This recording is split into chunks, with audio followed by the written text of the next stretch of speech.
So my present, awesome, awesome. So really quickly, I'm just going to give a quick introduction to Axiom Data Science, talk about our shared cyber infrastructure approach, talk a little bit about the types of data and the flows of data into our system, briefly describe our overall architecture, and then demonstrate some data management tools and some data integration. I found the person unmuted. So just really quickly, who is Axiom? We're a small, mission-driven, private technology firm that has been developing cyber infrastructure technology for the management of environmental, biological, and geophysical science data. So these are everything from numerical models, remote sensing, satellite imagery, GIS, sensor networks, and integrated ecosystem research programs and field campaigns. We're a small company, about 20 technical staff, primarily located in Anchorage, Alaska. We have satellite offices in Providence, Rhode Island, and Portland, Oregon, where our high-performance computing data centers exist. And we support several federal, university, and NGO organizations by acting as their primary data assembly center and their kind of data management arms. And again, we are mission-driven. We're very picky about the projects we take on. And it's very important for us to leverage and utilize the technology stack that we've developed over the years across our partner base. So shared cyber infrastructure, we basically just develop a single set of monolithic tools and capabilities, and then we leverage these application systems and hardware across several partners. This is really smart because it allows us to make improvements to this technological stack with funding from one partner, and then we can share it with the collective. The major benefits of this is it reduces costs and the effect of funding instability while accelerating our progress. As more partners participate, our momentum increases and our realization of these new tools and capabilities is accelerated also. And we standardize our systems and our interfaces across all of our partners. And most importantly, we reach this kind of critical mass, which is making the impossible actually possible. And we've had several wins over the last few years that has taken us several years, and we'll be demonstrating some of those things today. So really quickly, let's talk about some system data flows, the types of information that's flowing into our system. On the right-hand side of this diagram, we have a lot of the structured data feeds. So these are sensor networks, buoys, ADCPs, moorings, weather stations, stream gauges across a whole variety of different sources and organizations. We also ingest numerical models. These are structured and unstructured grids, ocean models, atmospheric models, ecosystem models, a variety of different types of numerical modeling output.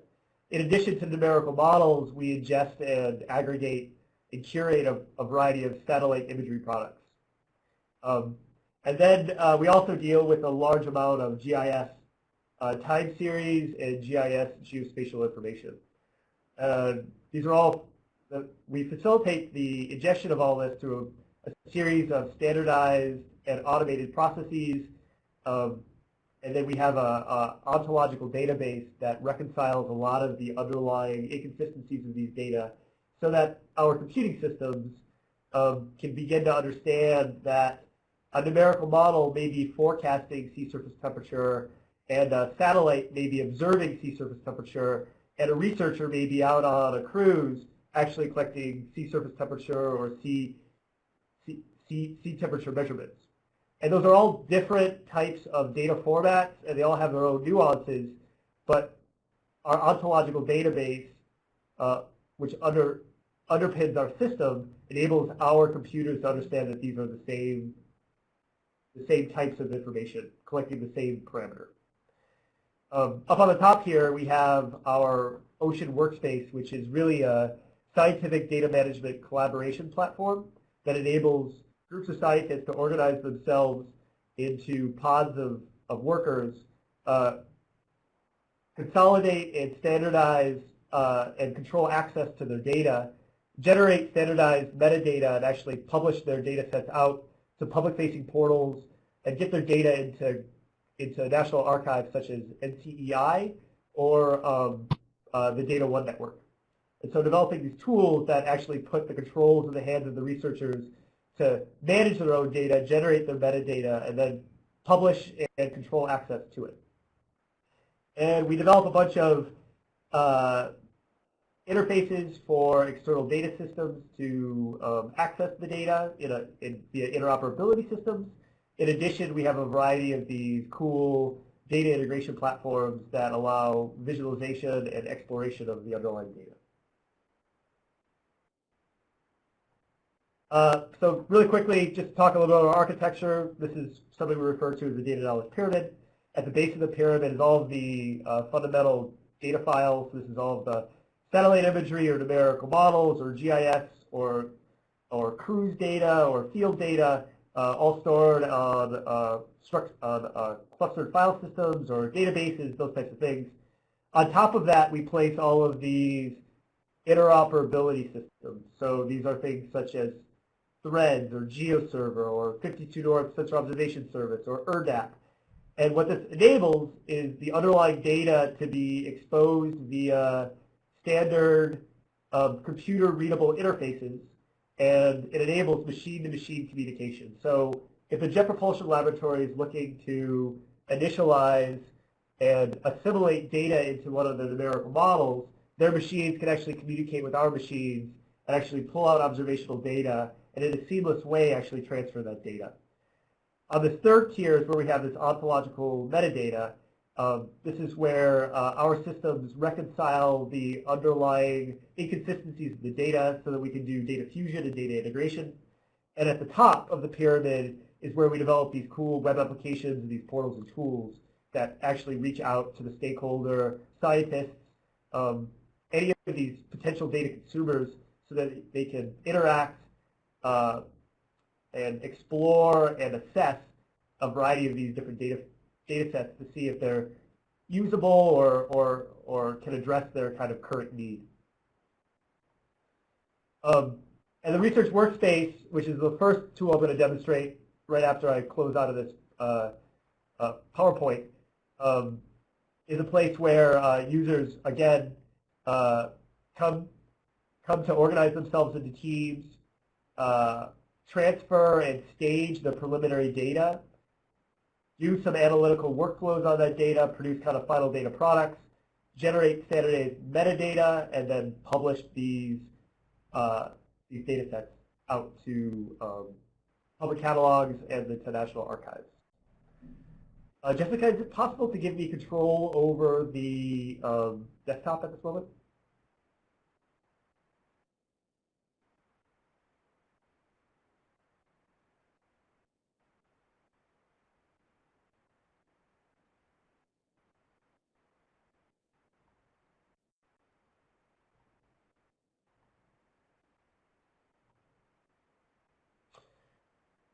Okay. So right now we're looking at the North Pacific Research Board Ocean Workspace. Yes, sorry. Just and I'm going to log into here as my user. There you go. And right now I'm looking at the Arctic Marine Biodiversity Observation Network. This is a NASA and NOAA funded integrated ecosystem research program to understand biodiversity changes in a variety of different national settings. There's a MBON on the Florida coast, on the California coast, and this is actually the Arctic MBON. You see here that there's a variety of these different projects. This is a project CTD data from Seth Danielson. You can see here that he's loaded some data sets, some preliminary data, generated metadata, ISO metadata, this is where he's beginning to stage his information. Embod has a variety of other projects too. Katrina, Jackie Grebmeyer, Russ Hopcroft are all using this interface right here to kind of stage and consolidate and standardize all the data that's coming off of their cruise information. In addition to like Arctic Embod, we have a whole variety of additional integrated ecosystem research programs and groups utilizing this platform. And so one of those would be like the Arctic Ice. This is a BOEM-funded, Franz Mueller-led fisheries research project in the Chukchi.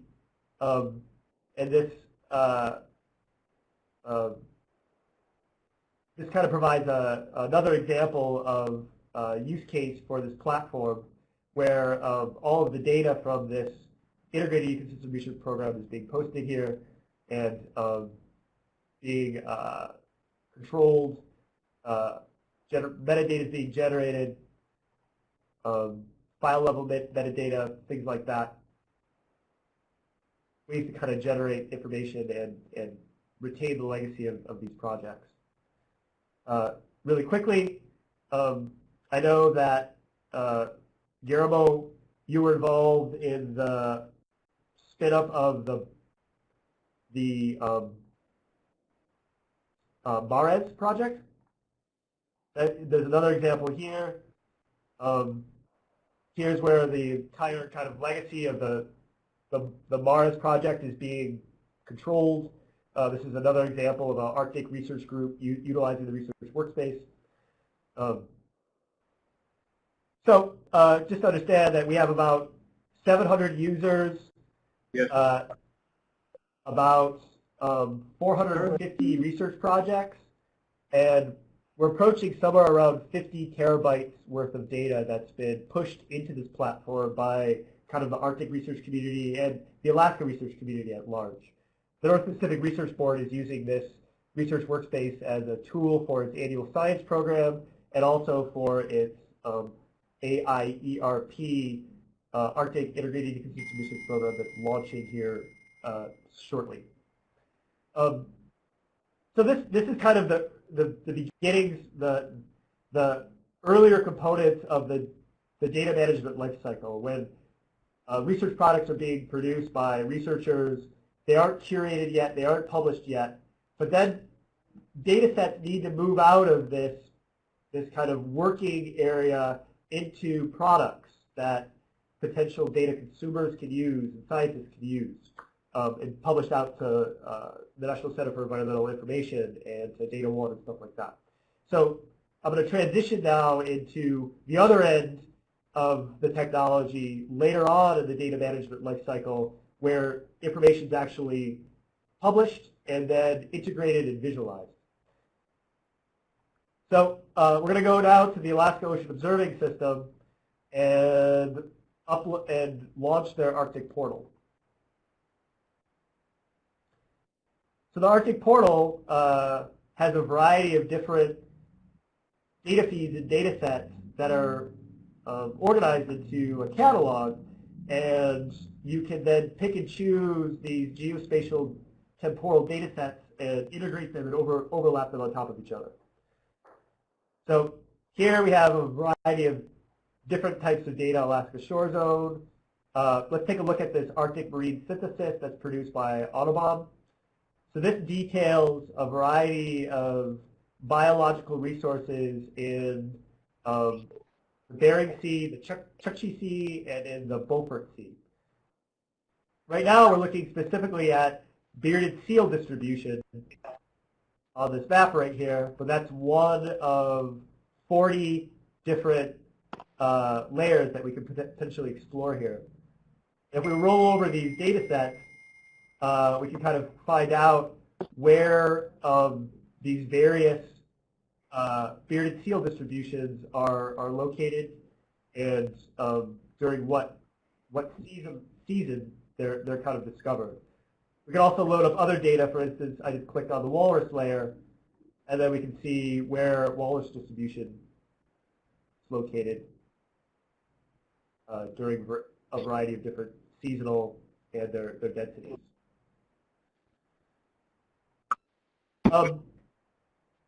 So let's talk a little bit about data fusion. What we're looking at right here is the Bering Sea subnetwork. So this was an NSF-funded research project to go and engage a variety of native villages to attempt to understand what subsistence use patterns look like as they change through seasons and through different subsistence harvest species.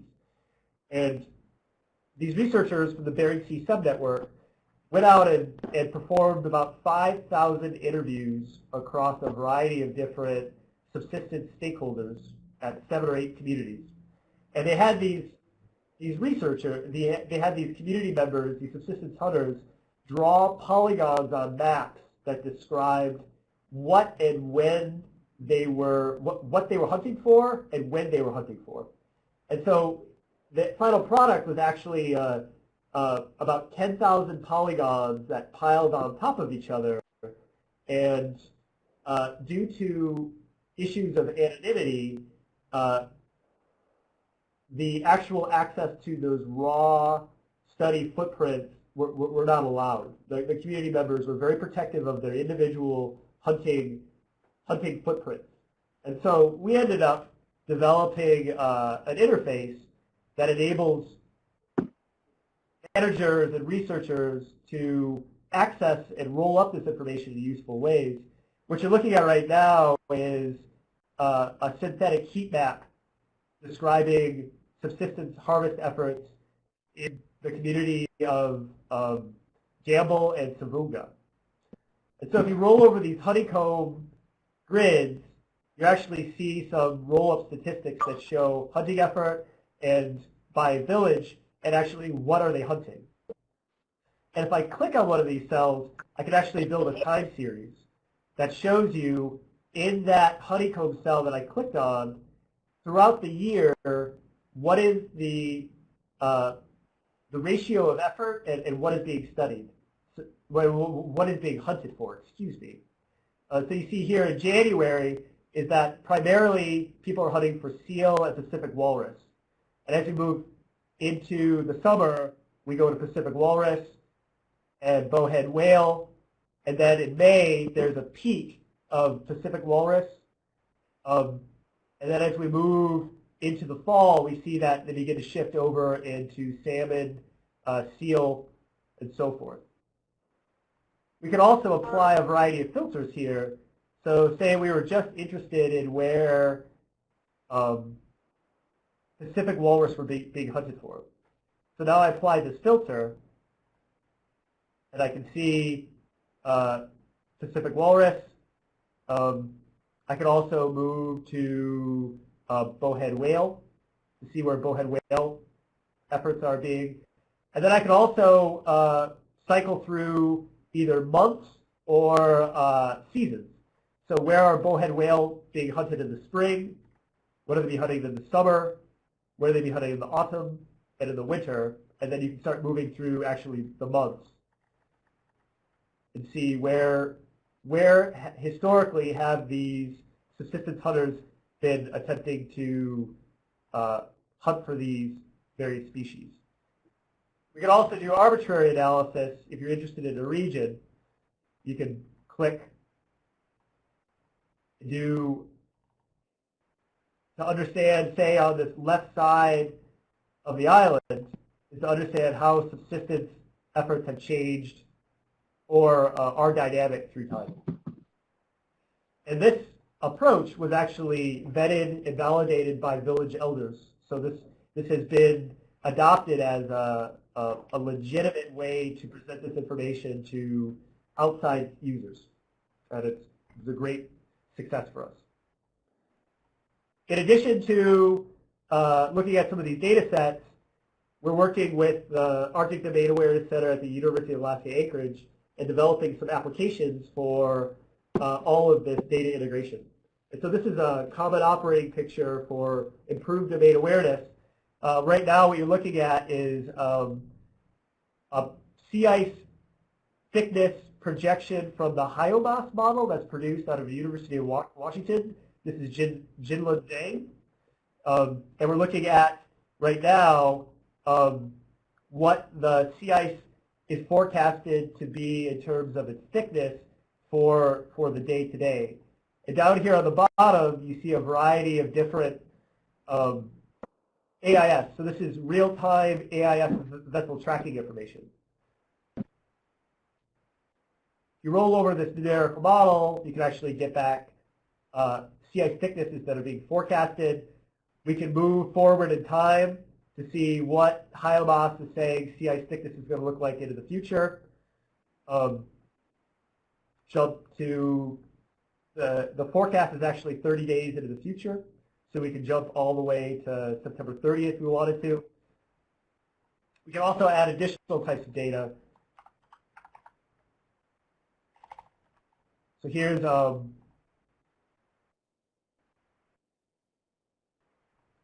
a sea ice character product that's produced from the National Weather Service.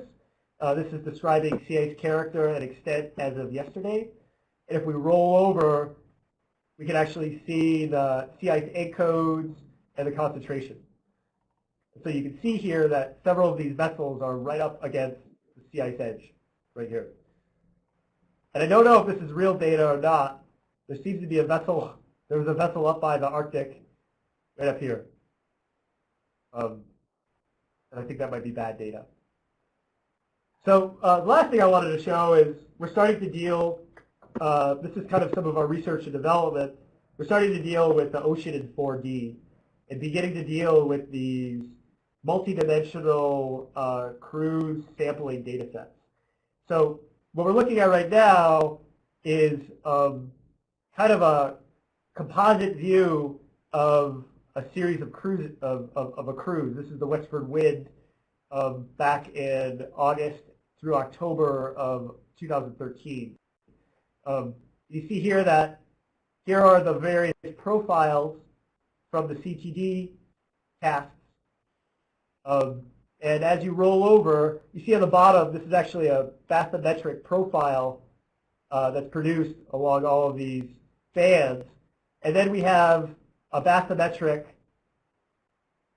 representation of all of, this is a 4D visualization of all of the casts from this data set, this cruise.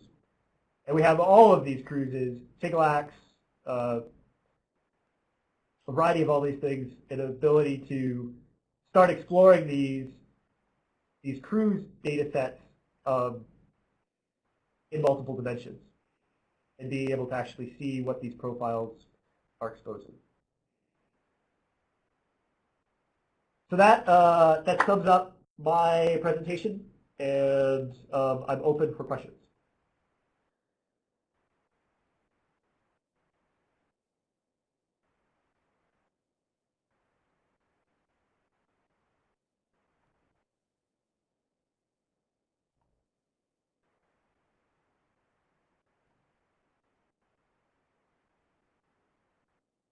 Thanks so much, Rob. Betsy, Rob, thanks. That was fascinating.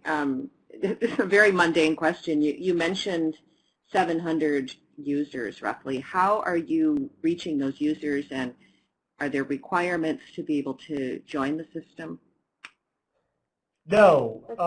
You might so basically, we begin working with these organizations who are doing marine research or coastal research, and we find that many of them are struggling with just attempting to consolidate and track all of the various data products that are being produced from their studies. And so what's happening is that we aren't actually seeking users. Users are coming to us and hearing about this platform and saying, hey, this would really help my project team or my project, or this would really help our integrated ecosystem research program if all of these projects and all of these PIs could go to one place and be able to secure and control access to the preliminary data sets, generate metadata, these types of things. So it's really kind of grown organically and somewhat word by mouth.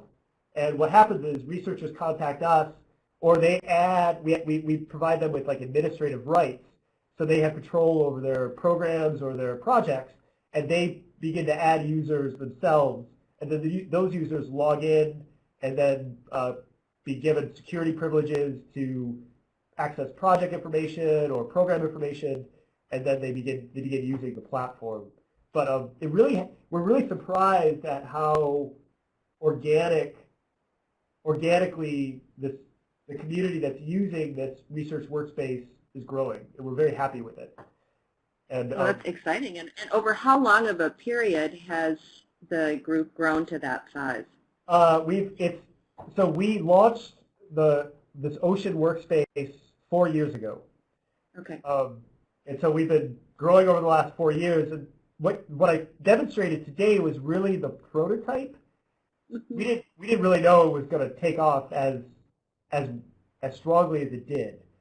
But in the next 3 months, we're actually launching the first, I would say, fully operational version of it.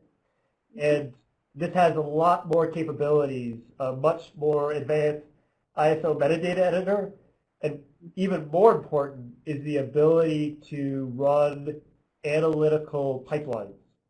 So using like interactive Python and interactive R, users can actually do science within the platform and run these IPython notebooks on our infrastructure against their own data, produce secondary products, secondary data products.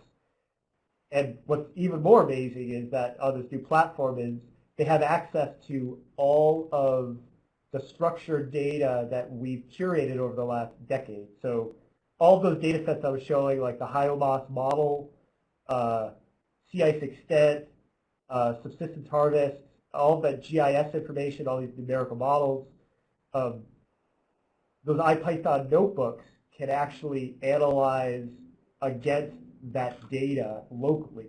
So it's very, very powerful.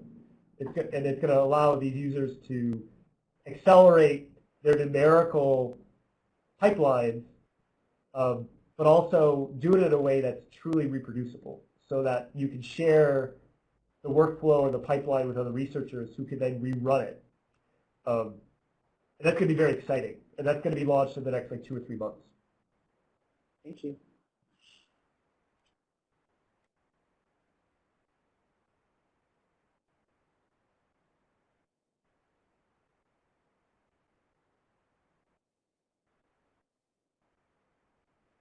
Yeah, Kathy, we're slowly converging upon a standard template Bob, it looks like and Kathy standard has a procedures and question best for practices. you about whether you have a standard metadata template The that you existing provide metadata editor that's or in whether the it Ocean depends on the workspace project. So is maybe lacking. you could say a word It about the meets metadata editor. core ISO requirements and FGDC requirements, but there's a lot of information that is not being captured that's extremely useful.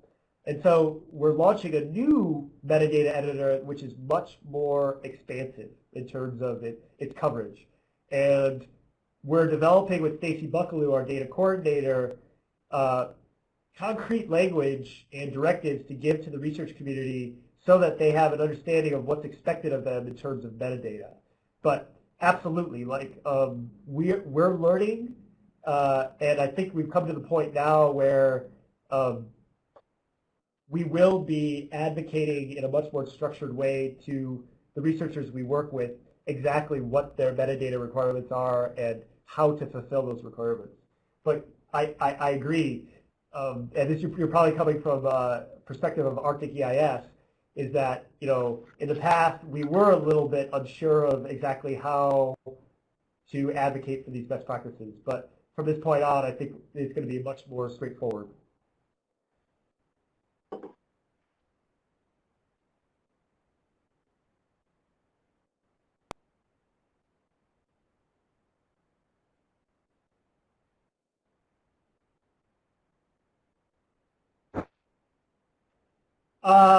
I mean, we're planning on launching this thing openly.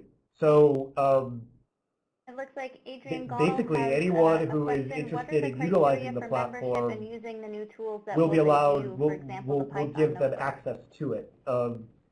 And if you saw some information or some integrated ecosystem research programs that you would like to be given access to the data, just please contact me and I will contact the administrator of the program and find out whether or not you should be given access to this. But we haven't. We're not planning on excluding anyone from the use of this platform. The one thing that we do need to do is when we launch this actual research workspace platform, we need to do it in a way in which it scales correctly. So we can't just allow tens of thousands of people into it using it. We're going to have to slowly scale up and understand how the system scales. But the idea is fundamentally to keep this free. I don't think that I don't think charging for the utilization of this platform is in any way a smart idea. But okay, to answer the question, when this launches, I'd be willing to have anyone involved in the IRPIC community beta test it, use it, provide feedback to us on how to make it better. Absolutely. So I would say that when we debut these new tools, I will let IRPIC know, and hopefully we can get some power users putting it through its paces.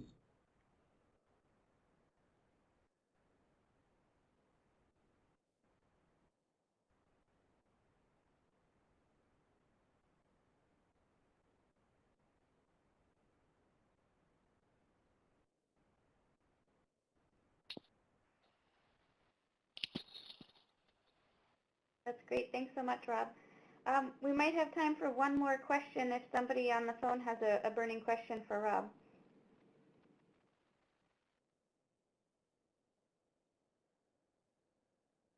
Okay, hearing none, thank you so much, Rob. That was a really great presentation, and it's been recorded too, so all of our members who weren't able to join us today can look at the recording as well. So thanks so much.